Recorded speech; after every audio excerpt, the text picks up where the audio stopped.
Ikkinchi masalaga keladigan bo'lsak, endi mana shu narsani o'zini zarari bormi desa, zarari bor. Bekorga bu dinda harom qilinmagan. Lekin agar shu narsani qilib yurayotgan bo'lsa, bora-bora mana bunday mening bemorlarimga o'xshagan achinarli holatga tushib qolishligi mumkin.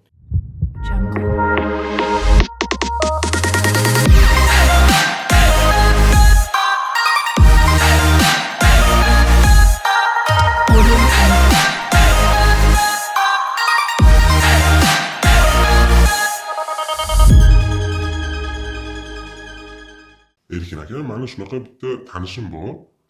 Uylanmagan, qizlarga ham bormaydi, lekin faqat boyagi kapaka qilib yuradi. Shuni zarari bor desam ishonmayapti. Shuni haqiqatdan ham zarari bormi yo yo'qmi? Birinchidan avvalambor hammaga assalomu alaykum, hurmatli obunachilar. Mana savolimizni eshitdilaring. Biz nima demoqchimiz? Ya'ni agar bemor emas bir odam yosh, hali unda giperseksualniy vaqt, jinsiy aloqa yo'q, lekin u jinsiy xohishini nimadir bilan qondirish kerak. Misol odamga ovqat yemayman desangiz ishonmaysiz, to'g'rimi? Ya'ni kimdir keladi, men yoshman, lekin biror marta masturbatsiya qilmaganman deydi. Hayron bo'lasiz, qanday masturbatsiya? Ovqat yemayman desa o'lib qoladi-yu. Bu odamni shahvatini ham o'zini o'sha qondirib yurish kerak. Bu instinktlar. Lekin bu bemorda birinchi navbatda meni maslahatim o'zini gunohlarini birovga aytmaslik. Odam bitta yomon ish qildimi, agar uni Xudo yashirgan bo'lsa, boshqalarga aytmasa, o'zidan Xudo yashirar. Lekin aytib yursa, yana u gunohi ketadi. Bu birinchi masala. Ikkinchi masalaga keladigan bo'lsak, endi mana shu narsani o'zini zarari bormi desa, zarari bor. Bekorga bu dinda harom qilinmagan. Buni endi ikki tarafdan aytadigan bo'lsak, dinda tushunmaydigan Yevropa urologlar yoki boshqa urologlar aytadiki, yo'q qilsa bo'laveradi, naborot foydasi bor, raslavit bo'ladi, plyuslari bor deydi. Hech qachon bunda plyusi bo'lmaydi. Misol bir marta qilgan shu narsani qilgan odam birinchi martasida qiladi, keyin o'sha fantaziyasi yo'qoladi, keyin pornoga o'tib ketadi, ko'z zinosiga, ertadan kechga pornodan chiqa olmay qoladi. Shunaqa holatlar ham tajribada ko'p. Undan ko'ra baroqroq uylangani yaxshiroq.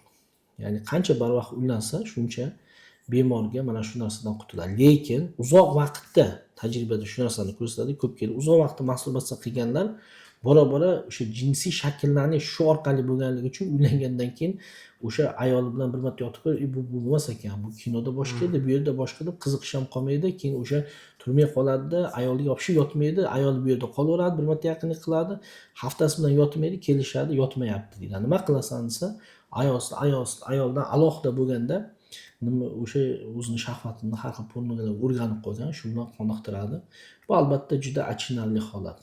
Va bunga yana bir narsa borki, hozir uylanishdagi bo'lgan katta to'siqliklar. Ya'ni ko'plar mana o'zbekchilik degan narsa bor. Biz o'zbekchilikni dinimizga kelib aytamiz, mana buni davlat ham hozir osonlashtirish yo'llarini qonun bo'yicha ishlab chiqariladi. Bu juda to'g'ri.